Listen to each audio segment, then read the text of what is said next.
Hi, everybody. My name is Brianna, and I am a PhD student at the University of Ottawa, but I conduct most of my research out of Carleton University, and that's where all of my RDC work was based out of as well. So my thesis examines the role of exposure to occupational exposure to low dose radiation and dementia risk in nuclear power plant workers. So in 2024, approximately 9% of Canadians over the age of 65 had some form of dementia, and the age standardized mortality rate was about 14 deaths from Alzheimer's disease per 100,000 Canadians. But if we shift a little bit and talk about radiation, radiation refers to energy that travels in waves or in particle form, and it can be divided into non-ionizing radiation and ionizing radiation.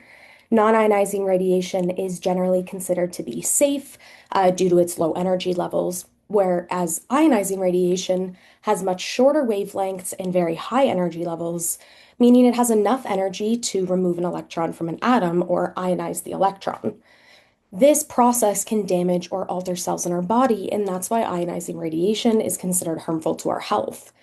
But when measuring the amount of radiation that one receives, the absorbed dose is in the unit of the gray, but the potential damage from that absorbed dose depends on factors like the type of radiation and the different tissue sensitivities in the body. And this measure of potential damage is called the effective dose, and that's given in the unit of the sievert. So, for our study, we're using what's called the Canadian National Dose Registry, or the NDR, and this is maintained by Health Canada and collects exposure information for approximately 1 million workers from various radiation exposed occupations throughout Canada. For our study, we're only using individuals who have ever worked at a nuclear power plant, and this accounts for about 16% of the entire NDR.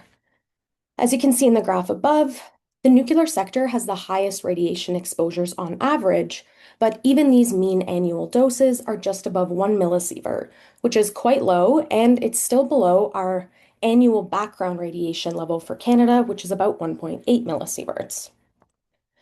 So, for our study, we investigated the association between occupational exposure to low-dose ionizing radiation and the risk of dementia mortality among Canadian nuclear power plant workers.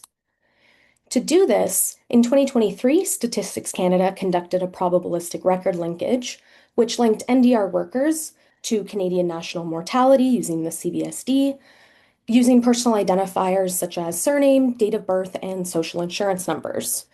After restricting our cohort to only nuclear power plant workers, we were left with about 100,000 unique workers.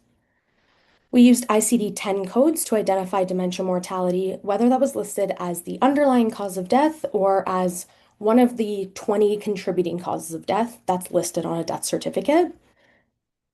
For the radiation exposure, NPP workers are exposed to various types of radiation, and these were all appropriately summed to give an annual dose of external whole body gamma rays expressed as effective doses in millisieverts, so representing that potential damage.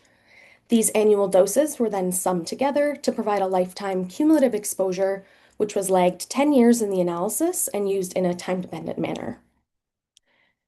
To show this a bit more graphically, we have NPP workers exposed to ionizing radiation between 1950 and 2018, and we followed them through 2020 to identify if they've died from dementia. For our statistical analyses, we compared mortality rates among the NPP workers based on their cumulative exposure levels, and we computed relative risks using categories of cumulative exposure, with zero dose being the reference category, and all the Poisson models were adjusted for sex, attained age, and calendar period. So I do have some results. Our study cohort included 98,730 NPP workers who were followed for about 20 years on average. These workers accrued nearly 2 million person years of follow-up, with an average cumulative radiation dose of just under 10 millisieverts.